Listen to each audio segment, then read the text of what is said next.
Anybody home? Semua kita disinari oleh kasih dan cinta. Dan buat kalian yang baru pertama kali kesasar atau terdampar di channelku ini, aku si pembisik kartu, aku tinggal di Belanda dan di Thailand. Hari ini kita mau ngebicarain atau ngebahas kasus Subang tipis-tipis. Nyumbang lagi yuk. Serasa netizen ini atau kita semua tepatnya yang sampai hari ini mengawal kasus perampasan nyawa ibu dan anak di Subang yang sudah mulai berjalan mengendap-endap 10 bulan loh Besti. Kalau Agustus ini nanti belum dirilis artinya kan 1 tahun. Tapi ada hal yang sangat kita membuat kita itu berbunga-bunga karena kita mendengarkan dari Bapak Benny Mamoto selaku Kompolnas yang dirilis pada tanggal 24 Juni 2022. Beliau mengatakan akan segera gelar perkara kasus perampasan nyawa ibu dan anak di Subang. Wow, ini kan sesungguhnya yang kita nanti-nanti ya. Kita kebayang nggak sih kalau kita berada di sebuah tempat yang tandus, yang gersang, yang kita itu berjalan bertatih-tatih, yang sudah berbulan-bulan lah ya, anggaplah seperti itu. Ini cuman bayangan aja ya. Maksudnya kita imajinasikan kita berada di suatu tempat yang tandus, yang kering, kita berjalan 11 bulan ya kan. Terus ketika ada orang yang memberikan kita minum, kita seperti kayak jenggirat-tangi gitu katanya orang Banyuwangi ya, atau kita yang seperti terbangun ketika kita disuguhi air gitu kan, terasa bahwa wow, ini loh hal-hal yang sungguh kita nanti selama 11 bulan ini, ya enggak sih? Oke, untuk mengupdate, Madam Suki akan membaca dari sebuah sumber ya. Oke. Jadi Pak Beni ini memastikan ternyata sudah melakukan gelar perkara gitu ya mengenai kasus Subang ini bersama jajaran Direktorat Kriminal Umum Polda Jabar beberapa waktu yang lalu. Amin. Gelar perkara ini dihadiri seluruh tim penyidik maupun penyidik serta melibatkan juga Lab 4 ya. Dari gelar perkara yang dipaparkan Wadir Krimum, saya melihat dari kacamata saya sebagai mantan penyidik bahwa upaya yang dilakukan sudah optimal. Barangkali kata-kata optimal ini sudah dibahas oleh channel yang lain. Oke. Semua aspek sudah dilakukan pendalaman. Terang Benny Mamoto seperti dikutip dari channel YouTube Kompolnas Senin tanggal 27 bulan 6 2022. Menurut Benny, penyidik sudah melakukan pendekatan ilmiah atau scientific crime investigation dengan pemeriksaan DNA, sidik jari, IT, dan CCTV. Saat ini para penyidik melakukan pendalaman terhadap beberapa alternatif motif. Ada beberapa saksi yang didalami dan ada beberapa saksi dalam proses melakukan pemeriksaan katanya. Benny yakin dan optimis kasus ini bisa terungkap meskipun memang memerlukan waktu panjang karena ada kendala-kendala di TKP. Oke. Kita lanjutkan ya, supaya kita mendapatkan full information dari apa yang kita mau ulas hari ini. TKP kasus Subang tidak utuh karena banyak faktor seperti cuaca hujan yang berpengaruh terhadap tapak kaki dan tapak sepatu. Selain kendala keaslian TKP, tantangan khusus dalam pengungkapan kasus Subang ini yakni banyaknya informasi di media massa yang bisa menghambat penyelidikan. Ini suatu hal yang berbeda dengan dulu, oke, di mana medsos belum ada, paling banter media cetak atau TV yang merilis dari hasil investigasi mereka. Oke, jadi sampai di sini aja kita mau ngebahas apa sih yang barusan kita dengar dari media online ini. Pak Benny menyebutkan kata optimal, ya, jadi sudah optimal. Kalau kita pengen tahu apa sih optimal itu? Optimal itu adalah berkaitan dengan usaha yang terbaik, tetapi bukan berdasarkan batas akhir. Tetapi kalau maksimal berkaitan dengan hasil dan batas akhir. Kita mau yang mana? Kita kayaknya mau yang maksimal ya. Oke, tapi ini sesungguhnya adalah berita yang sangat baik. Kita patut menghargai kerja keras kepolisian, penyidik, dan siapapun yang melibatkan diri, juga para ahli yang sudah diterjunkan ya di kasus Subang ini. Memang luar biasa. Seperti pengakuan dari Bapak Beni bahwa nggak semua hasil dari TKP tersebut ataupun hasil-hasil yang mereka lakukan atau mereka dapatkan ya setelah penyelidikan tersebut memang ada hal-hal rahasia yang harus mereka jaga. Kenapa sih harus dirahasiakan? Ya, karena kalau memang rahasia-rahasia itu dikeluarkan atau dipublikasikan dengan masyarakat, itu tentu akan membuat sebuah celah ya atau sebuah peluang untuk para pelaku ini mengadakan atau melakukan strategi atau manuver atau apapun lah itu ya. Sehingga nanti apa yang mereka sudah kantongi, mereka sudah dapatkan itu hasilnya mentah lagi. Jadi untuk bagian itu kita memang harus sepakat dengan mereka ya dong. Nah, jadi kalau kita pengen tahu sebenarnya gelar perkara itu apa sih? Jadi gelar perkara itu adalah bagian dari proses dan sistem peradilan pidana terpadu secara formal begitu.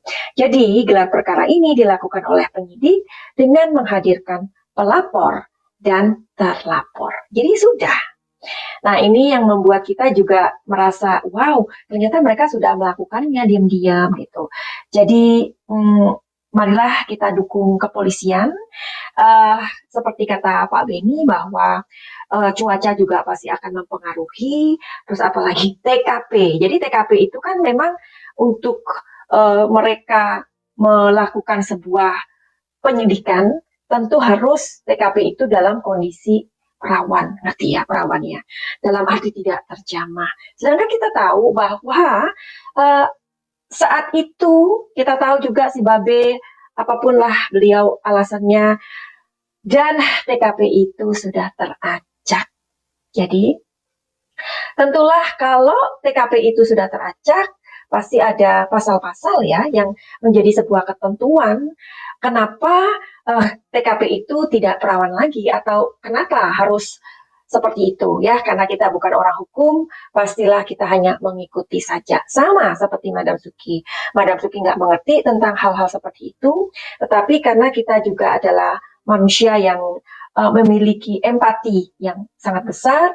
Dan kasus Subang ini memiliki keunikannya gitu ya, keunikan yang tersendiri. Itulah yang membuat para netizen atau pemirsa atau pemerhati ini cukup dibuat penasaran gitu lah ya. Seperti ada komentar dari netizen yang mengatakan seperti ini. Suami korban datang paling awal di TKP, jadi perlu digali lebih dalam keterangannya. Ini loh, sesungguhnya kita itu kan menjadi, kenapa sih kok suaminya ini datang lebih awal? Dialah orang yang pertama kali datang lebih awal di TKP dan dia juga orang yang terakhir keluar dari TKP. Dan kemudian ada lagi acara yang siram-siram atau ya kenapa nggak langsung melapor, dan ya itulah ya yang membuat netizen ini juga sampai hari ini nggak tahu gitu loh.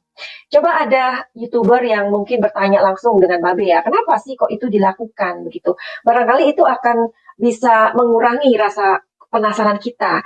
Nah, hal-hal seperti itu yang sampai hari ini belum terkorek ya kan, belum terjawab gitu. Jadi wajar kan kalau kita berasumsi liar, kita menjadi menduga-duga, ya wajar ya kalau kita sampai hari ini belum bisa move on dari kasus perampasan nyawa ibu dan anak di Subang ini. Menurut kalian bagaimana? Oke, jadi kita mau lihat energinya di kartu tarot ini. Buat kalian yang baru saja terdampar di channel Madam Suki ini, kalian mesti tahu kenapa tarot. Oke, without any further ado, kita mau lihat Benarkah seperti yang dikatakan oleh Bapak Beni bahwa apa yang mereka lakukan itu sudah optimal? Atau barangkali ada pesan dari semesta yang mesti kita mau tahu gitu ya. Mungkin bukan untuk kepolisian, mungkin buat netizen yang sampai hari ini merasa gregetan gitu kan. Oke, kita langsung saja. Yuk.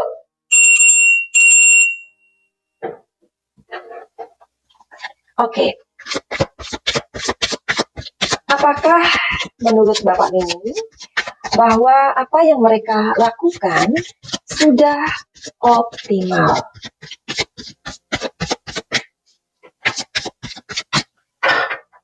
Oke.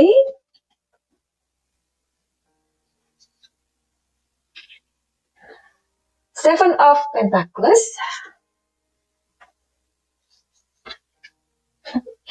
Eight of Pentacles. Yang tahu tarot pasti kalian tahu ya apa itu Pentacles ya. The Magician. Oke. Sekarang saatnya untuk membaca atau mereading ya. Apakah ini sudah optimal? Jawabannya adalah di kartu ketiga aja, iya. Memang mengatakan bahwa apa yang mereka lakukan sudah optimal. Oke, sudah memberikan hasil yang baik. Tapi belum akhir ya, belum hasil akhir begitu. Tapi kalau memang optimal ya memang optimal. Tetapi memang seperti yang diakui oleh Bapak Beni, kita nggak boleh menutup mata ya bahwa memang kasus Subang ini luar biasa sulitnya ya, karena di sini ada Pentacles ya. Jadi sangat memerlukan perjuangan. Bahkan ketika kita tidur, bapak-bapak polisi itu memang masih bekerja ya. Jadi sangat-sangat mengapresiasi banget kita sebagai rakyat Indonesia sangat berterima kasih atas upaya yang sudah dilakukan. Memang netizen itu kan inginnya instan ya Bapak Beni. Tapi Bapak Beni juga mesti harus melihat dari kesabaran netizen sampai 11 bulan ini. Ya, netizen juga luar biasa. Jadi kita semua memang berharap bahwa kasus ini akan terselesaikan. Amin.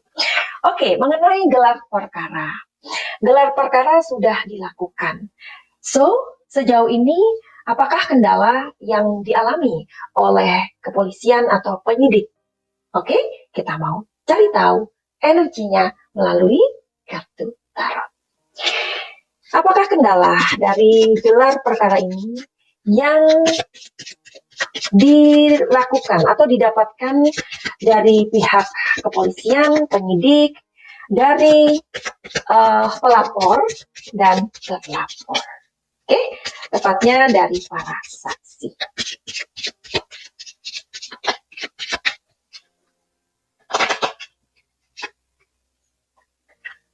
Nomor 17,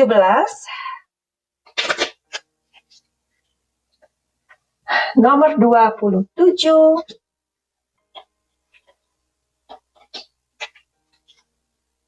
terbalik. Oke, ini terbalik nomor 28 ya. Oke, terbalik. Oke, so aku mau lihat di kartu yang ini.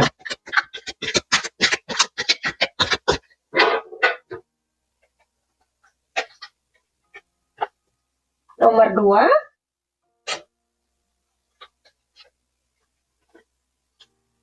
Mind, nggak ada nomor.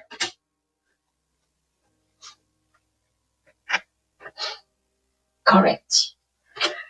Gimana reading ini? Oke, jadi kendala yang dialami oleh kepolisian dan penyidik saat gelar perkara ini kan sudah terjadi katanya ya, yaitu adalah minimnya alat bukti. Alat bukti atau petunjuk ya. Intinya di sini ada witness ya. Jadi di sini nomor 17 mengatakan bahwa ada kelemahan-kelemahan yang dicari, maksudnya mengenai alat bukti, barang bukti ya. Oke. Dan di sini juga yang dilaporkan dan terlapor ini memberikan memberikan pernyataan yang tidak signifikan atau berubah-ubah. Ini membuat mereka puyeng loh, nggak sinkron lagi. Oke. Terus di sini penyidik juga sangat pusing ya. Mereka sangat pusing. Kenapa? Karena di sini sepertinya ada kerjasama yang baik antara orang-orang itu. Jadi ini seperti kayak gimana ya? Mereka tuh kekeh gitu loh. Mereka kekeh dengan alibi-alibi mereka. Ya, kalau aku mau jabarkan, ini adalah sebuah kekompakan yang luar biasa. Ada apa sih ini? Padahal kalau kita tahu ya, jadi mereka lempar-lemparan framing, ya, saling tuduh. Tapi ketika mereka di depan penyidik, mereka sangat kompak. So bagaimana dong ini? Oke, dan di sini ada ini terbalik kartunya. Jadi di sini sepertinya ada orang-orang yang pihak melapor dan terlapor ini saling courage ya, saling berani mereka. Berani untuk menyangkal ya. Jadi ini loh yang membuat penyidik dan kepolisian itu memang harus selangkah lebih pintar daripada penjahat. Kita kan nggak tahu pelakunya siapa, ya kan? Dari saksi-saksi yang sudah didalami. Makanya Pak Beni mengatakan ini membutuhkan alternatif gitu. Alternatifnya apa? Ya, mungkin ya mereka yang tahu. Madam Suki nggak mau ngomong di sini. Ya, nggak mau ngomong. Karena seperti Pak Beni bilang, kalau nanti kita mengatakan yang sebenarnya, hasil penyidikan itu, nanti mereka ini akan lebih pintar gitu. Jadi sekian aja dulu, nanti kita sambung lagi di video berikutnya. Jadi kita ikuti aja perkembangan ini, semakin kesininya memang membutuhkan energi untuk lebih meneliti. Begitu ya Pak Beni. Jadi kita ucapkan sekali lagi rasa terima kasih kita dari masyarakat Indonesia ya, dari apa yang mereka sudah lakukan, bahwa intinya gelar perkara perampasan nyawa ibu dan anak di Subang ini sudah dilakukan. Kita berdoa untuk kedua almarhumah agar mereka bisa sedikit tersenyum di alam mereka, dan kirimkan doa kita semua untuk kedua almarhumah. Terima kasih buat kalian yang udah mampir di video Madam Suki ini. Terima kasih juga untuk support kalian semuanya. Buat kalian yang memiliki masalah dengan kehidupan ini, misalkan kalian punya masalah dengan keluarga, asmara, finansial, pekerjaan, bahkan kesehatan, silakan saja untuk reading tarot ya. Jadi nanti bisa dilihat di kartu energi. Jadi kalian nggak usah takut bahwa ini tidak menyekutukan Tuhan, tidak bertentangan dengan agama, no mystic, no galnik. Oke, dan buat kalian yang mungkin memiliki sebuah trauma atau mental illness atau hal-hal yang kalian nggak ngerti, kenapa sih aku kok kehilangan semangat hidup, atau kenapa sih aku ini kok kerja tapi begini-begini aja, kenapa sih aku ini kok mudah banget menjadi orang yang selalu bilang iya, atau yang menyangkut pertanyaan-pertanyaan untuk diri kita sendiri yang kita nggak tahu apa jawabannya. Silakan banget untuk datang ke Madam Suki, reading tarot dan juga healing. Healing itu apa? Healing itu adalah pengobatan energi lintas benua. Jadi buat kalian yang ada di Belanda, ada di luar negeri, atau di mana saja, nggak perlu ketemu Madam Suki untuk reading tarot ataupun healing ya. Karena Madam Suki banyak sekali mendapatkan pertanyaan-pertanyaan, which is itu mereka yang berada di Belanda, bisa nggak ketemu Madam Suki? Nggak bisa sayang. Dan mereka yang ada di Thailand, pengen ketemu Madam Suki untuk reading tarot, jawabannya nggak bisa. Jadi Madam Suki hanya menerima online saja, reading tarot dan juga healing, pengobatan. Ya, jadi pengobatan dan reading hanya melalui online saja. Jadi finally begitu aja. Send love and light. Salam Jaya.